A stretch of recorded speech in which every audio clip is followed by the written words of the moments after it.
In my last video, I announced that my Dungeon Crawl board game has reached beta, and I've ordered my first hard proof from thegamecrafter.com.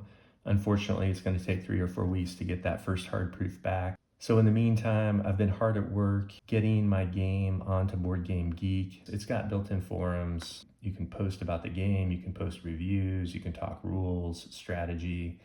Right now, my YouTube channel is still the main way to get updates for the game. I've also been designing a print and play version of the game, which basically means taking all of the components and putting them into downloadable files that can easily be printed and trimmed and mounted.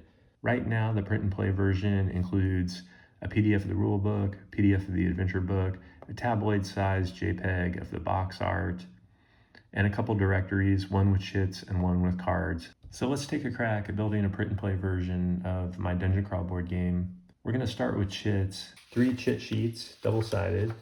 We need some spray adhesive. You could potentially use a glue stick, but I find spray adhesive to be a little more consistent. I use an Olfa blade. I really like these knives. Metal ruler.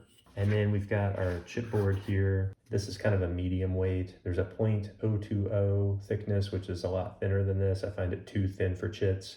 And then there's a .060, which is thicker than this, which I find a little too thick and a little too hard to work with. So I like this medium weight chipboard. And then a cutting mat is super helpful. So we're just gonna start by getting rid of the white space. And we're gonna do this for all 6 of our printouts. We've got our hero chits front and back side, our monster chits front and back side, and then our extra chits front and back side. Now we're just cutting some chipboard. This sheet of art as the guide.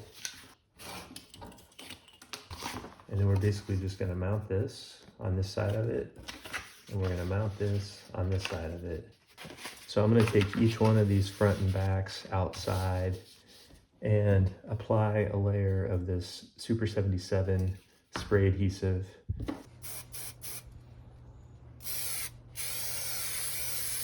And we just kind of want to line it up because the sprite sheet's the same size as our chipboard.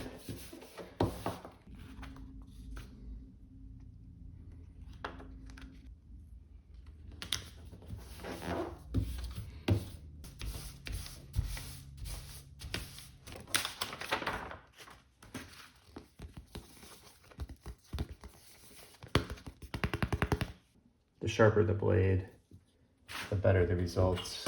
But the best way to tell if this is going to work out and be a good sprite sheet or not is to just do that perimeter cut. And you can see there's trim marks on the front side here. So I'm just going to follow those trim marks and cut these out.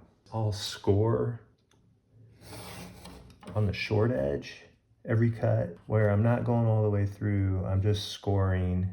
And so now we have nice score marks. And now I'm gonna go through and do final cuts. And so now we have these final strips, but the final strips have these nice score marks. So it'll be easy to cut out each individual chit. And oftentimes you don't even need the straight edge. You've got these score marks. You just find that groove. And there you have it. 48 monster chits. And then for extra credit, I prefer to corner clip all my chits. Now, as you can see, there's not a lot of margin for error on the front of these chits. They really need to be cut pretty precisely. But on the back of the chits, there's quite a bit of margin here for drift, which is why I put the trim guides on the front of the chits and then put the art with the most amount of driftability on the back side of the chit. All right, I'm closing in on chit complete. So that's it. That's the entire chit collection for the core game of Lo, a fantasy adventure game. Next, we're gonna print the cards. There are 60 3.5-inch square cards, and each card is double-sided.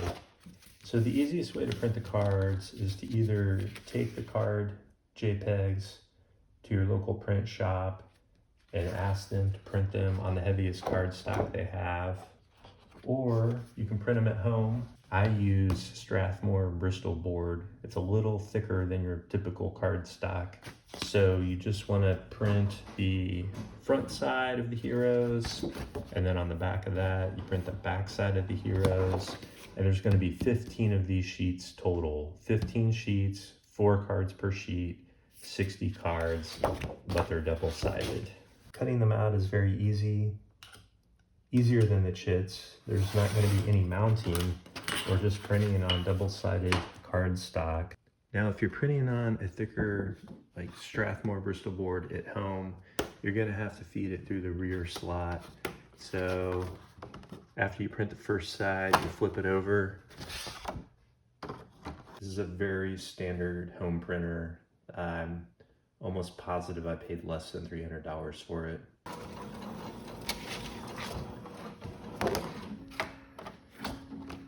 So here we have the hero card, stat tracker, and player aid. I'm doing my final cuts on the map tiles, and I'm not gonna lie, it's a bit taxing. This is a big print and play project, and I really don't think that very many people are gonna build this game. I have to do it because I want to be able to play test this game while I'm waiting for my beta copy to come back from GameCrafter. And so the only way to do that really is to build a new version with all updated assets. All right, mission complete. I wanted to test out the first iteration of the print and play version of my game. I think it works pretty well. Obviously, I was able to build the game, so it was a success, but this just takes a lot of work. It took all afternoon to build this game.